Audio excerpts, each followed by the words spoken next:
Dominique, tu peux y voir Fidigure. Ouais, bon, Fidigure, c'est une maison qui achète quand tu es en redevance de crédit, comme je l'ai été avec Cofidis. Donc, Cofidis, je l'ai eu de quelle manière? Je suis sorti de prison, je suis rentré à la pièce. Là, j'ai pu faire un crédit avec Record, qui était à Bruxelles. Ils m'ont accordé une histoire de 25 000 euros. Et après, j'ai vu ça sur Internet, Cofidis rachetait des crédits et te donnait encore même le double. Donc, j'ai dit, oh, c'est l'occasion. Donc, ils m'ont racheté mon crédit et là, ils m'ont donné encore presque une histoire de 25 000 euros ou 50 ou 25, je crois, ouais, 25 000. Et maintenant, suite à ce calcul, comme ça a été racheté par eux, ils voulaient que tu indemnises 369 € par mois, qui est énorme. Donc, heureusement qu'on a des médiatrices de dette. Donc, quand j'ai pu entamer cette démarche, la médiatrice de dette a dû me stopper. Vous ne devez plus leur verser ça. Ce sont des arnaqueurs. Hein, ils s'attaquent aux gens qui ont déjà pas les moyens pour leur enculer avec des intérêts. Donc, bon, ils m'ont dit, oh, je ne paye que 50 €. Après, ils ont un peu augmenté. Ils sont passés à 150 et j'ai redescendu à 100 encore en allant chez la médiatrice parce qu'elle représente l'État. Donc tu peux voir ici,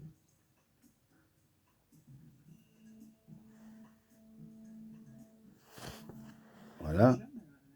Donc ici, ça c'est quand tu regardes, le solde de notre créance s'élève à 27 293,11 €. Donc ça c'est le montant, mais c'est plus les intérêts, hein, parce que le capital il est peut-être de 5 000. Regarde, c'est vraiment des arnaqueurs. Attends, je tourne la page. Ah ouais, ouais, ouais, ça arrive, ça arrive, ça arrive. Voilà. Et là, tu vois que c'est tous les montants. Donc, tu vois, là, ici, voilà. Situation du transfert chez Filigure. Et maintenant, intérêt échu. Impayé. Ils te mettent 800, tac, tac, tac. Et là, ils te mettent intérêt échu, impayé. On arrive, 20 600, tac, tac, tac. Les frais, bon, tac, tac, les frais 24, et là on arrive à intérêt de retard. 2408, et maintenant ils te disent le total est de 25 424,50 € centimes euros.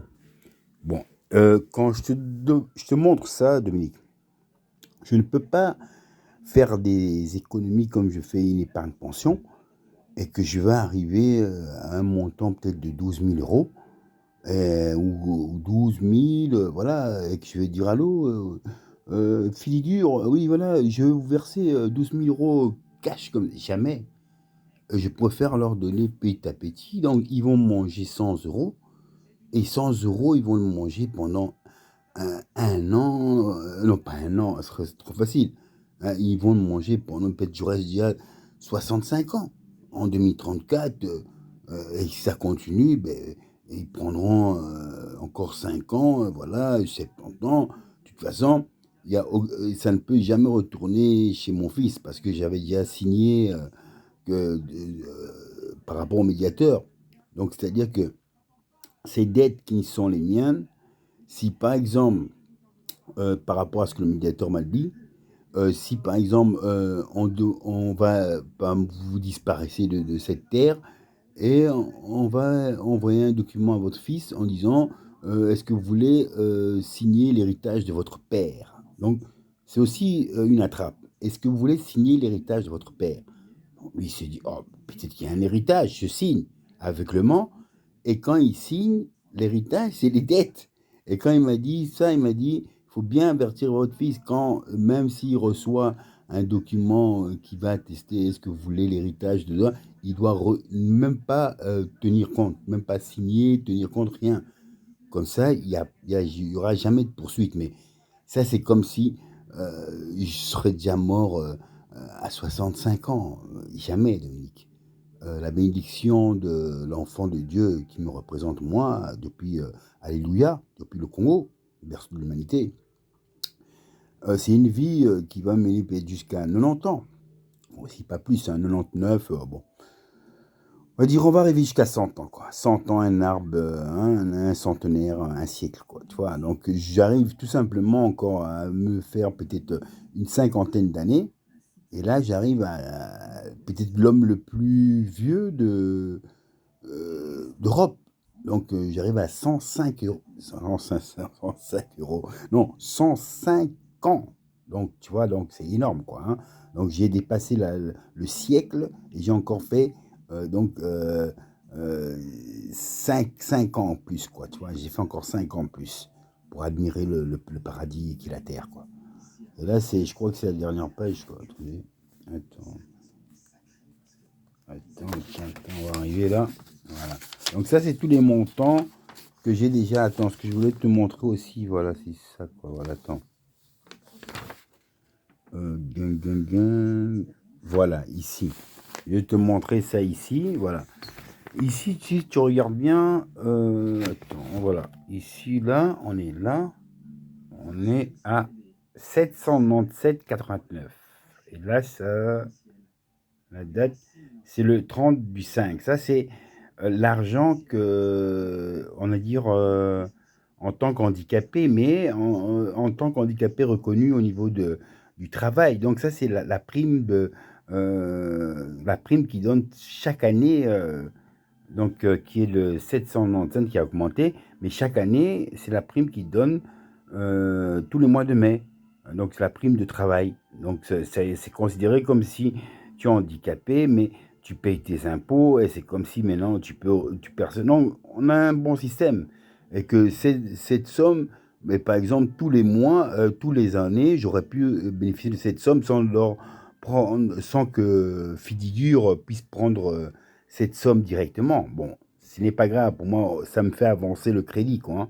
Mais entre-temps, ben voilà, ça c'est des montants qu'ils ont retirés, et voilà. Donc ici, tu as des autres montants, ici, des montants, ils ont retiré 400, voilà, 741, 460, voilà. Et là, attends. Et là, après, on retourne dans les montants qui sont 150, 150, et on redescend à 100. Et là, on arrive dans le 9 du 4, donc c'est avril. Et paf, on arrive là, ils ont les 100. Mais maintenant, ils sont en train de réclamer. Ils sont en train de pleurer. Ah oui, vous nous versez les 100, les 100. Que l'autre permanent, je l'ai enlevé, donc c'est moi qui paye en fonction de leur référence. Donc voilà. Et donc ici, là, tu peux voir ici, ils te disent intérêt après transfert à Fidigure. Remboursement, solde à ce jour sous réserve des intérêts de retard et frais complémentaires. On arrive à 27 293,11 centimes euros. Bon, ça c'est un montant quand tu calcules que tu leur donnes 100 € par mois. Oh, pas par mois. Oh non, c'est juste par mois. Par mois. 100 € par mois, ben, tu fais le calcul, hein.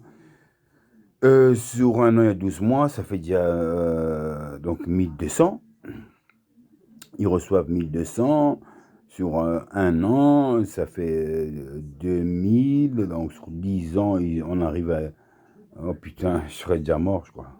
Parce que moi, j'essaie de faire le calcul en disant que si je leur donne 100, on va dire on est en 2024. On est en 2024. On est au mois de mai 2024. Et on va dire au mois de mai 2025, ça fait un an. Donc ça fait 1200. 1200, et maintenant si on va le diviser avec 2005, il nous reste encore 5 ans pour faire 30, et après pour faire 34, 9 ans.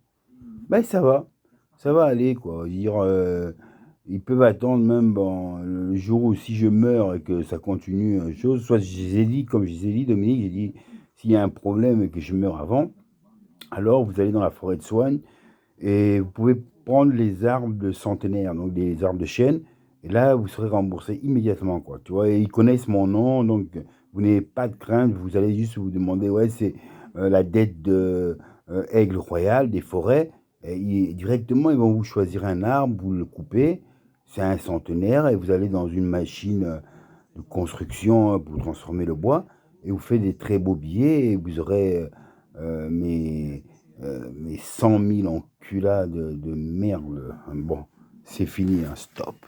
Stop. Attends, oui. Ah oui, comme je dis, peace and love, voilà, c'est comme ça. Parfois, il faut régler les problèmes. Et ça, c'est des problèmes que j'ai réglés depuis ma sortie de prison. Mais bon, évidemment, il n'y a rien qui est gratuit, hein. Quand tu rentres en prison, quand tu sors, on te donne rien.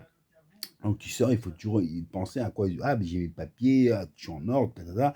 Ah, mais qui peut m'accorder un crédit? Donc tu vois déjà le sens que c'est pas un braquage que tu vas faire, c'est un crédit. Un crédit, hop, c'est l'argent qui te ressort honorablement parce que tu es dans des droits. Et après, bon, ils te calculent des intérêts où le capital est moins que l'intérêt. L'intérêt, peut-être le capital sera peut-être de 5 000, l'intérêt sera peut-être de 27 000. Donc, énorme. À partir de là, ils sont contents de trouver des clients. Parce que si c'était juste que des riches, ben à ce moment, ils n'auraient pas de clients, quoi. Or là, les clients qu'ils ont, c'est tous les gens qui sont dans des situations un peu, des situations au péril, qu'ils en ont vraiment besoin, et hop, ils voient bien Internet, hop, Cofidis, hop, ils sont pris dans le piège, tac, tac, tac, ils donnent leurs données, et après, on leur menace, huissier, mais les médiateurs de dette de notre royaume des Belges sont efficaces. Parce que le premier médiateur de dette, quand il a intervenu, oh, c'était Ascarbet en français, stop, tu ne payes plus. Moi j'ai eu peur, je dis mais ils vont me menacer. Non, t'inquiète pas, ils vont te téléphoner, ils vont te menacer, mais tu dois rien faire, même pas signer, ils sont baisés, c'est l'État. Ah, je dis c'est vrai, hein. Et voilà qu'un coup de téléphone sonne, gring, gring, je décroche. Allô, et c'est qui? Oui, c'est le service créancier de Cofidis. Vous êtes redevable de 30 000. Oui, nous devons. Après, j'ai excusez-moi, mais c'est pas Monsieur Osiala, hein, c'est son fils. Ah, son fils? Mais il est où votre père? Oh, mon père, il est parti en Thaïlande. En Thaïlande, mais il nous donne de l'argent. Oui, mais il a dit d'aller dans la forêt de soigne. Vous allez couper les arbres centenaires. Et là, vous aurez directement le remboursement. Évidemment, ils ont été énervés. Paf, je les ai raccrochés. Mais je savais très bien qu'ils ne pouvaient pas me menacer. Oh, on va mener huissier et tout. Parce qu'ils sont les premiers, ces petits connards. Mais à partir de là, médiatrice de dette, tic, tic, tic, ça les bloque. Et que ça fait plaisir sortant de prison, quand tu sais qu'en prison, on te donne rien, et quand tu sors, tu te dis, mais attends, comment je vais faire? Je vais faire mon calcul sur des années avant d'avoir ce que j'ai besoin, tout. Mais quand on te donne 25 000 euros, hein, 27, mais c'est bon, ça te permet de vite financer ce que tu as besoin, hein. Donc voyage, ça, hein, t'organiser, tout, voilà. Et ça, si je devrais avoir le pouvoir politique de la justice, je donnerais que tous les prisons soient des prisons où les prisonniers, quand tu rentres, on va te donner un travail. On prendra la moitié de ton salaire et le reste, c'est pour que tu puisses t'alimenter, TV, prendre un peu du plaisir même dans l'enfer. Et que le reste, on met ça de côté. Donc, si tu fais un an, il y aura un. Si tu fais 4 ans, hein, et tu sors, tu as un bon budget, tu peux louer un appartement, tu peux vite un peu le meubler. Si tu as un permis, tu achètes vite une voiture, tu peux après vite tronçonner pour trouver du boulot. Il y a une organisation. Là, il n'y a aucune organisation. On te fait, tu peux rester 1 an, 2 ans, 3 ans, 4 ans, 5 ans, 10 ans. Tu sors, il n'y a rien. Tu vas peut-être travailler à l'intérieur, te débrouiller, des combines. Ça devient un peu familial, hein, tel que là, oh, Mustapha, oh, Amadou, Alain. Et voilà, vous connaissez, vous formez des amitiés dans la souffrance. Donc parfois l'autre il a à bouffer, vous mangez ensemble, tout. Ça devient un peu ouvert, mais il y a un problème, c'est que on doit préparer les prisonniers, on ne doit pas les brutaliser. Quand ils sortent de prison, ils sont brutalisés, ils n'ont rien. Ils marchent, ils vont prendre un train, ticket de train, ils arrivent dans une gare, ils ont envie de boire un café, fumer une cigarette, rien. Obligés d'aller voler. Donc ils commettent bien les récidivistes. Donc eux, ils sont contents de faire ce business parce qu'ils disent: «Ça nous arrange». Quand on les fait sortir, s'ils ne rentrent plus, ben, on va fermer les prisons, on n'aura plus de boulot. Donc c'est les enfoirés pour penser à ça. Mais non, quand les prisonniers, ils savent qu'ils sortent, qu'ils n'ont rien, ils sont déterminés. Ça peut être un braquage, vol qualifié, pickpocket, toutes sortes de situations. Ça peut être une situation où il s'est fait une amitié avec des gros dealers, quand ils sortent, hop, on le met dans le chemin. Tiens, va dealer, tac, tac, tac. Tu amènes, on te donne même, on a besoin, tu nous ramènes juste l'argent, toi on te donne un peu, on se sert de toi. Ça peut être sur un braquage, on va te donner tout, tiens, on te donne les armes, on te donne tout, tout, tout, tout. Ah, le braquage, ah oui, ah, mais attends, on connaît un endroit, ils vont pas se gêner, c'est pas eux qui vont se salir.